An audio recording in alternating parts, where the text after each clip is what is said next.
and good morning. Okay, you're good to go, Holly. Okay, thank you. Good morning, everybody. I would like to call this morning's meeting to order. It is now 9:01. Stephanie, will you please take attendance? Good morning. Adrian Cochran, Here. Alex Marcelino has not joined us yet. Ellen McKitterick, Here. John Scott. John Scott has not joined us yet. Mike Soltis Here. and Holly Williams. Here. All right, we have a quorum. Thank you. And if there's any members of the public joining us this evening, I'd like to welcome and thank them for tuning in as well. Our first order of business this morning is I would like to ask the committee for a review of the December 16th, 2022 minutes and a call to approve. Can we have a point of discussion on these minutes? Sure. They indicate that we began at 9:13 a.m. and ended at 9:13 a.m. And while we are efficient, I don't think we're that efficient. So I had previously checked with Stephanie, and we actually ended at 10:13 a.m. So I would like to move to amend the minutes to reflect that we ended at 10:13 a.m.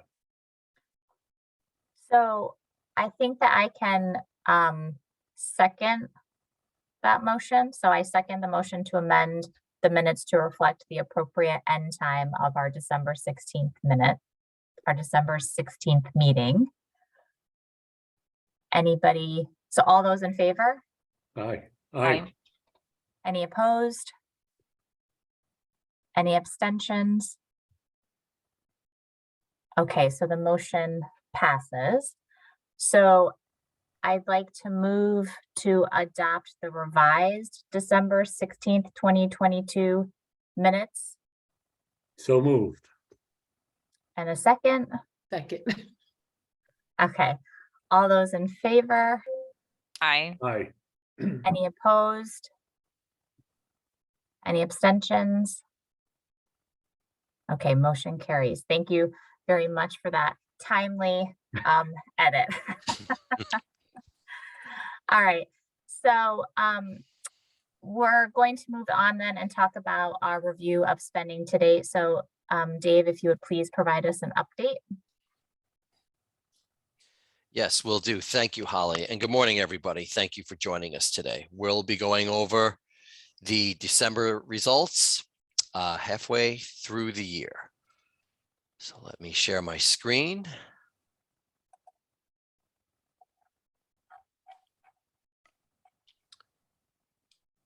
You can see your screen, Dave. Thank you for the confirmation, Stephanie.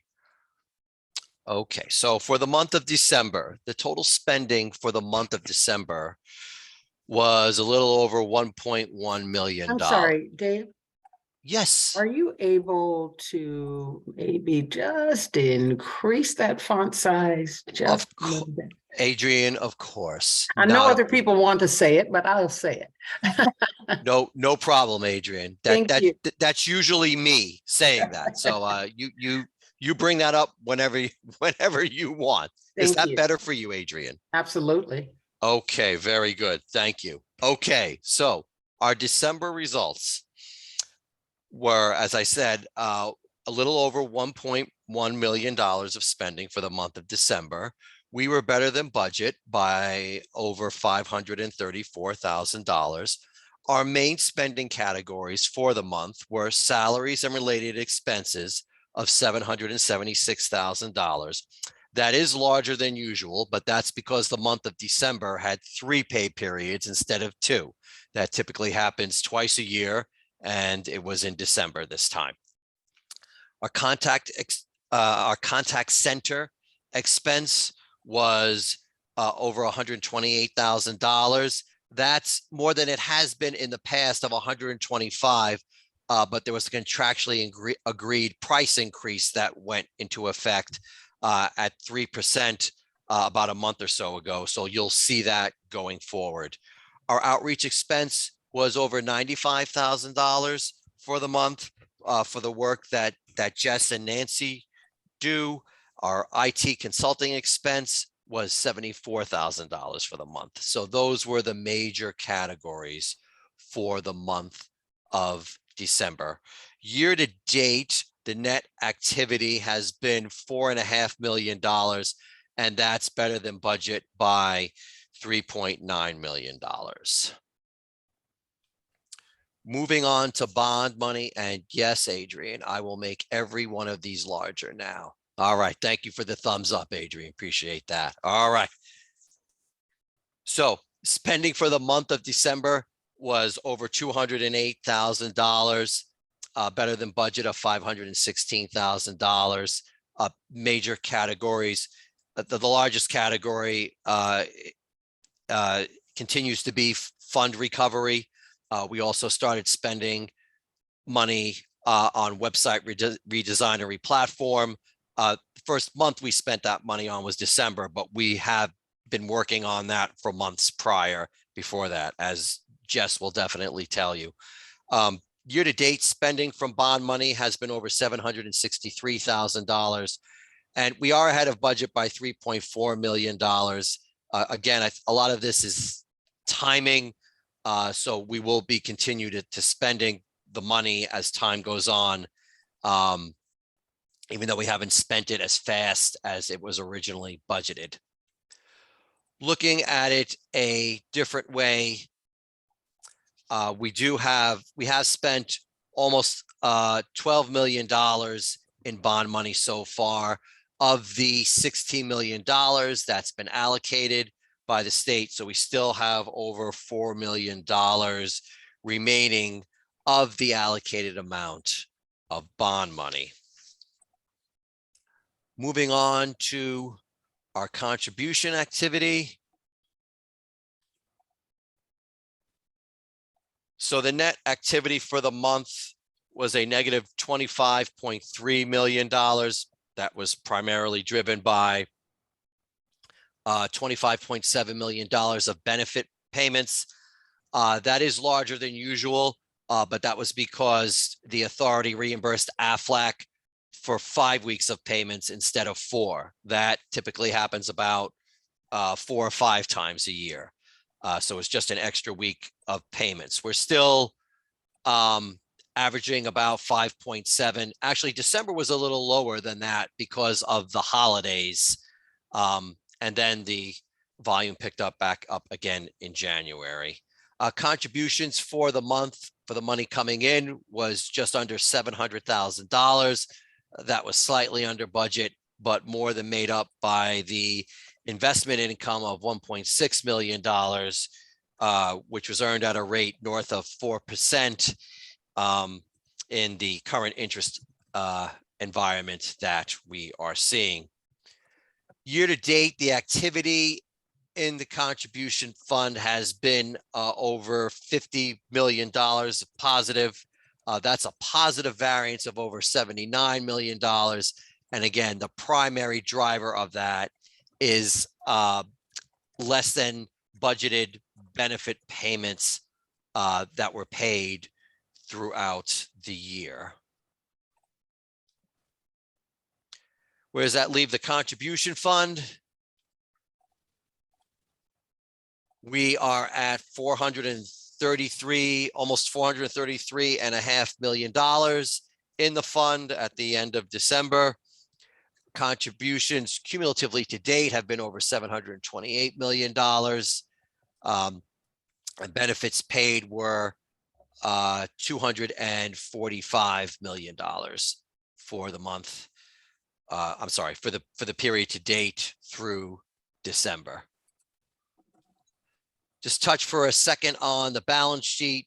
Not much change here since anyone's seen it since the last time. The largest asset continues to be the short-term investment account, our STIF account. There's $420 million in there. And we also have money in our operating funds and our bond funds, which we went over previously. And we still have $12 million at AFLAC in our impressed account. And still, as I mentioned before, $16 million of bond funds payable. So where do we think that leaves us at the end of the year? We had a budgeted operating amount of 2.9, almost $3 million. We believe we'll be at just under $5.5 million. So there's a $2.5 million positive variance. That was better than the last projection we showed you last month. The biggest driver of that is payroll and related expenses. Again, we have some positions that are starting later than we envisioned. Plus, there's also an opening as Andrea moved on to a new opportunity and everybody else shifted. There's an open position now that we didn't have before. So that also contributes to the positive variance for our operating expenses.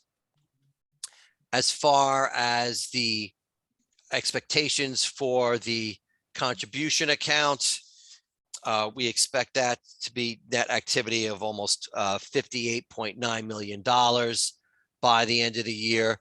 That is a positive variance of over $113 million. The biggest driver of that is the benefits being paid less than what we conservatively estimated for budget. And another factor for that is the investment income that we're earning that is coming in higher than what we had budgeted, which does offset the lower amount of contributions that we expect to come in that were lower than budget, but all the other line items are going to be better than budget, offsetting that. That's where we are for December. Does anybody have any questions? I just have one question. The investment swing, that was the short-term investment fund yield, right? That outpaced, okay. I just want to Yeah. make sure it wasn't something else in there. Okay. Oh, yeah, no, it's all short-term investment. Yeah. Okay. So, yeah, so Thank knock you. on wood. Anybody else? Okay, thank you. Appreciate your time. Thank you very much, Dave. We're going to move on then to update of Affleck service levels. Erin, would you please provide us with that update? Thank you so much, Holly. So with the Affleck contract, we have a service level agreement that for last year included 18 elements.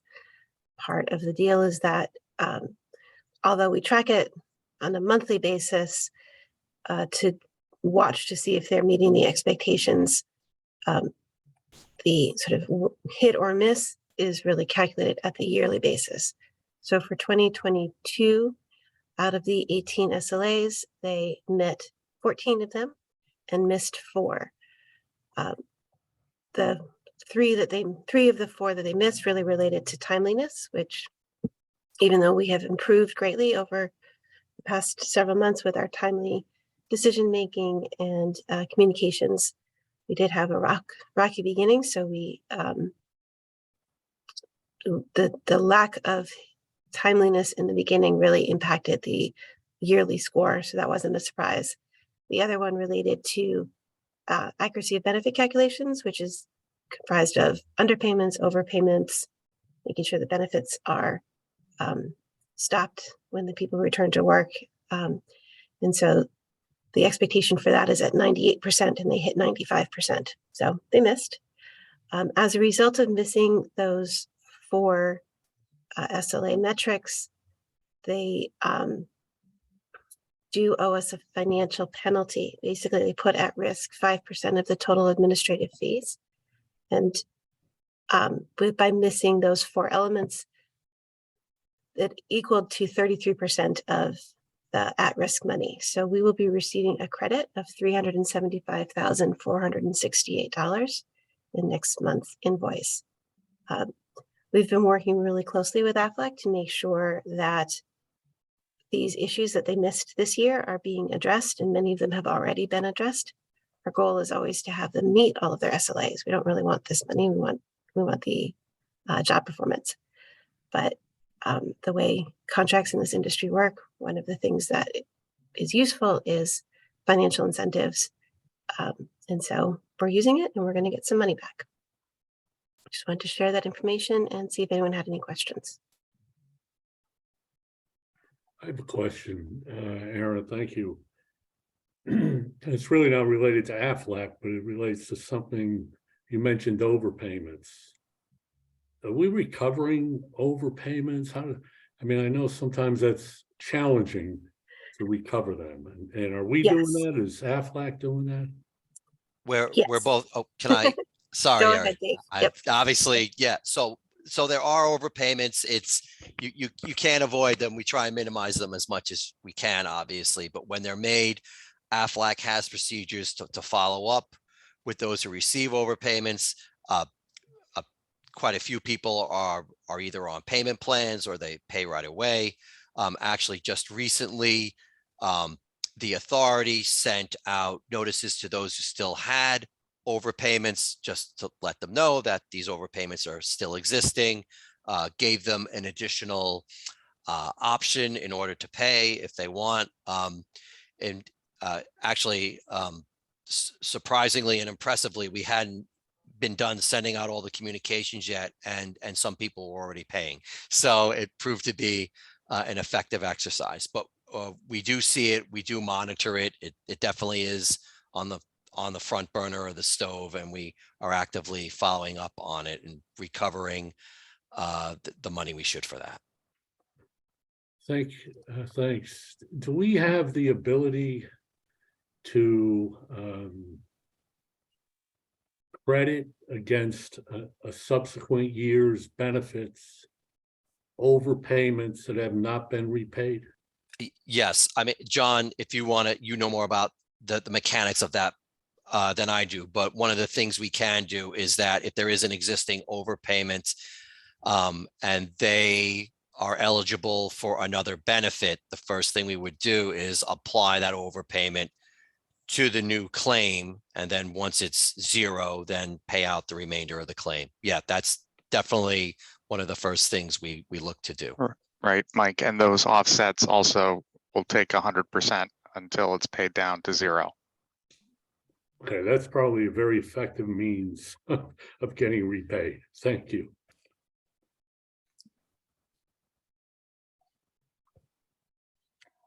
I have one question, and there might not be an answer to this, but is there any consistency in what drives the overpayment, or is it just, smoothing out kind of the algorithm and the calculation or the formula or whatever they're using, or was there like kind of a common thread in what might have been driving them?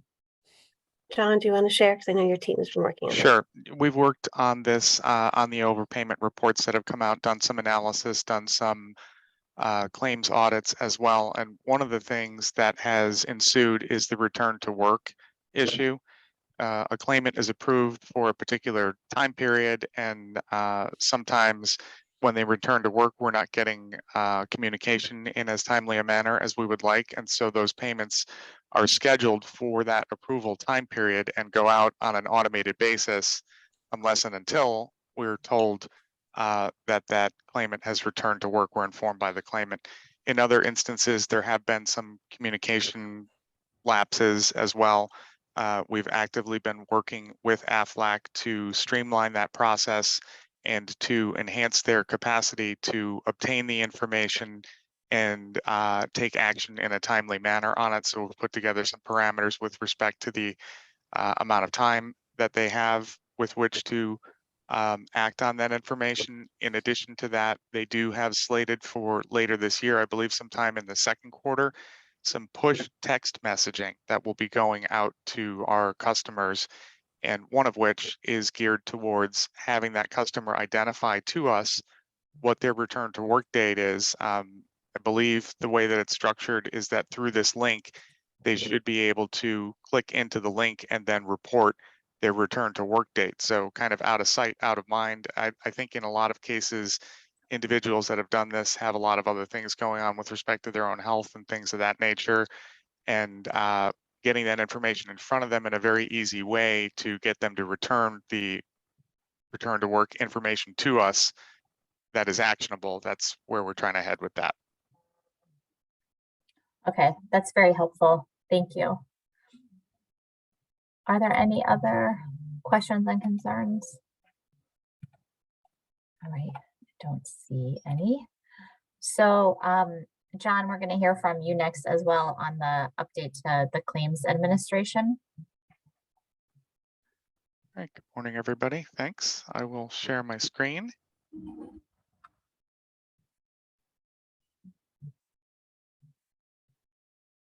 Can see your screen, John. Okay, thank you.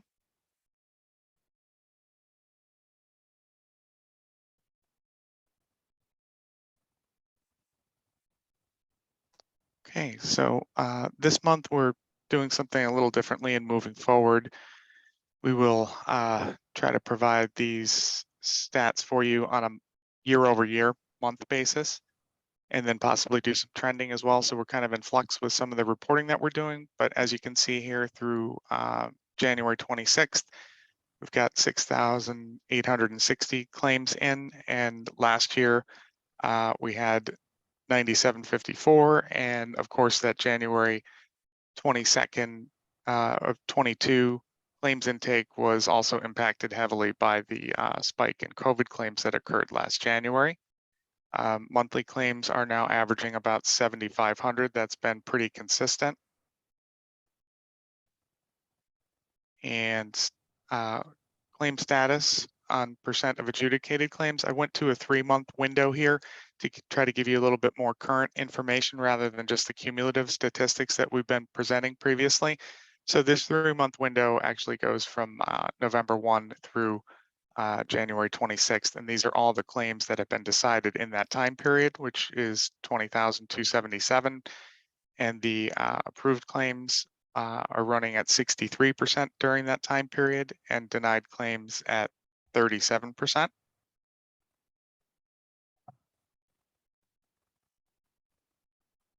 And claims by reason, and this is just a snapshot of where we are for the month of January. And you can see employees' own injury or illness is the largest category here by far with 48.68%, and followed by bonding and pregnancy and childbirth, care of a family member. And then I also did a little comparison here of the other types of claims as we've been making outreach efforts in some of these other areas with adoption and foster care and personal protected leave, the family violence leave, to try to elicit some more of those cases to make people more aware of the availability of those types of leave in the program. And you can see the year over year for that even goes to the incomplete month of January there. Smaller numbers, but they are increasing a bit as we make those outreach efforts. And one other thing I wanted to bring to your attention as well is that AFLAC, having done that pilot program that we provided you some information on for pregnancy and bonding at the year-end presentation, in 2022, the pregnancy claims that came in, by folding those two types of claims into one, the pregnancy and bonding, we're going to wind up having a reduced number of overall claims because previously those were split into two different claim types and two different instances of claim filings, two cases. So in 2022, we had 10,472 pregnancy claims.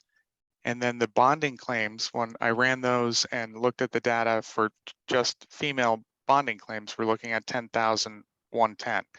And if you look at that ratio, about 96.5% ratio of bonding claims on the female pregnancy claims. Now, it certainly is not going to be 1-to-1, but there is a high correlation between bonding claims and pregnancy claims. So we are anticipating a couple of things. That number one, the overall number of claims that we are showing and counting, if you will be reduced.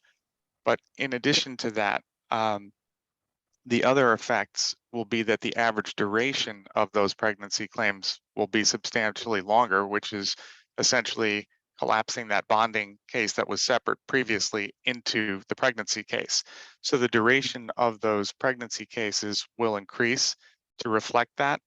And then lastly, with respect to that, as far as the amount of payments associated with that, those should remain relatively stable other than overall changes to the pregnancy caseload. So the net change financially is really nothing. It's just going to look different in terms of the numbers of claims that we're reporting and the duration of those pregnancy claims.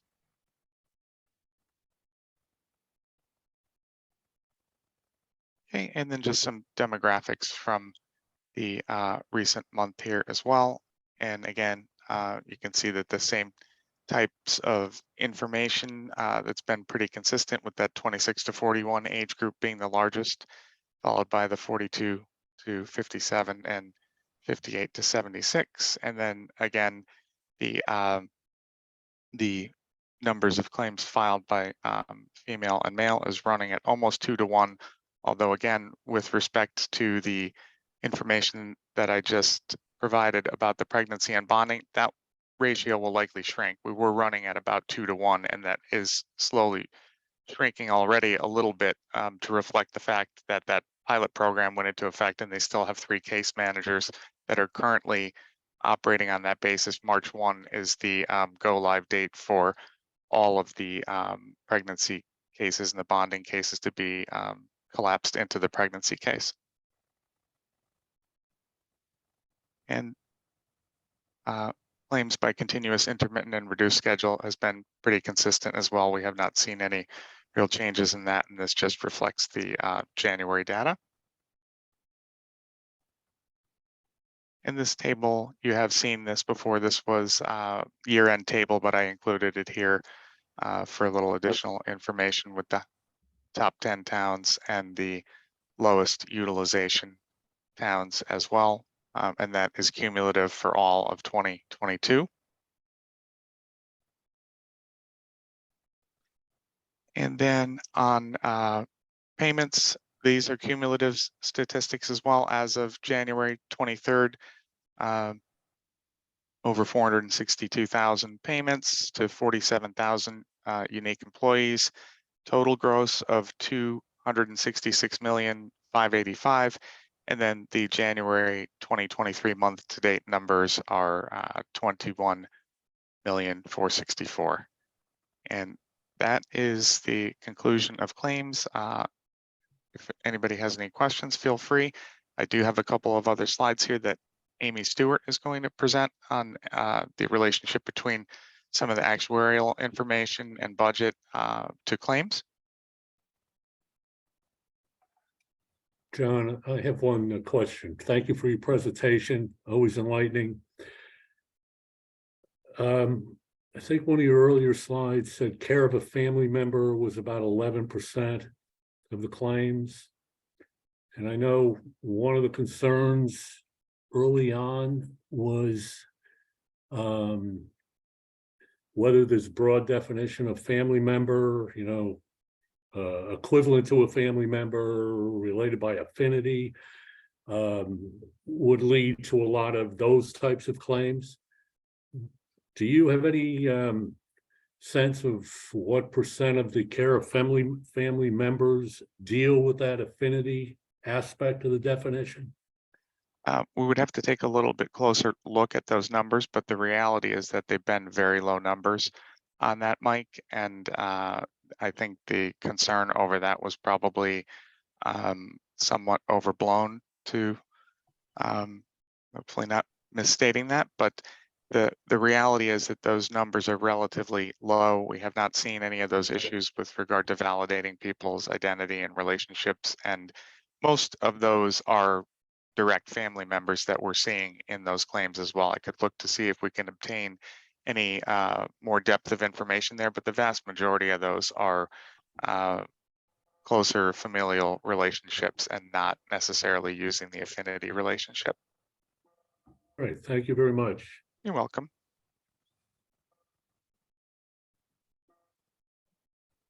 Good morning. John, can you flip to the slide for me? We'll do that. Thanks, Amy. Thank you. Good morning. So I just wanted to come on and touch on the claims paid versus our actuarial projections. So we did a January to January schedule so that you can see, you'll notice that our claims started out very low and our projections started out very high. So some of this was caused by very conservative numbers that we assumed everyone was going to be approved, and that we had very robust take up onto the new program as it rolled out last year. You'll notice that our actuarial projections start to slide back down, and our costs kind of do a little sweeping motion, and then we start to level out for the rest of the year. We did start with a new actuary spring group as of July. Their numbers are a little bit more realistic with what we're seeing in our experience. And in only one case, which is here in September, we exceeded it by 1%, and that's because this was a 5-week month and not a 4-week month. So other than that, we've been running really consistently with about a 73% usage of the balance against the projections. Any questions on this? All right. I'm sorry? I was gonna say, I don't see any. See any questions? Any questions or comments, correct? Terrific, thank you. Okay, John, can we go to the next slide? And then we just wanted to kind of show you a line graph of our weekly claim payments. Sometimes it's a little bit easier to see it in a visual plane when you're looking at these different numbers. So again, you can see us starting out with the 0 there. We did ramp up. This is when we really started to do a cleanup program in March and April. Again, we had a little bit of a spike here where we did some more cleanup work, and then we run very consistently between we're running about $5.5 million a week. You'll notice that there was a dip here and a dip here. That's because those are the weeks that we had holidays, and there was a lot less processing done during those 2 weeks. But we are running very consistent, and it makes our budget much cleaner and easier to manage. Any questions? Well, just one comment, the prior slide, claims against projections, is very helpful information. So thank you for sharing that. Of course. For those of you who don't know, Amy is our financial analyst and has been tasked with analyzing this data and working with AFLAC. So it was quite a big piece to chew on, and Amy embraced it very well. And we're very thankful for the work that she's done on behalf of the authority and with AFLAC in managing this and monitoring it. So thank you, Amy. We appreciate that. Thanks, Dave. I have one question. Is this document is this something that we're gonna see kind of throughout our presentations on an ongoing basis throughout the year, or are we just gonna do an annual snapshot at the end of one claim year and beginning of the next? Well, we'll certainly do it at least annually. If we think there's benefit in showing it, for example, quarterly, we can do that. I don't think every month there's any value in that, but certainly quarterly seems like a good cadence if that works for you, Holly. Oh yeah, and I wasn't suggesting any sort of increased frequency. I just wanted to make sure that it was at least going to be touched upon at the very least in our annual kind of repertoire, so to speak.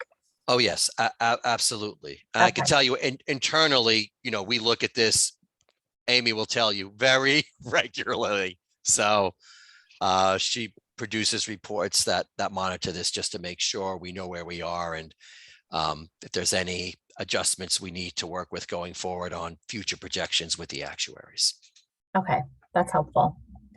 Are there any further questions? Don't see any. Thank you, everybody, for your presentations this morning. Sure. Is there any old business that anybody would like to discuss this morning? No. Any new business? No. All right, so we will move to adjourn. May I have a motion to adjourn this morning's meeting? I'll make a motion. And a second.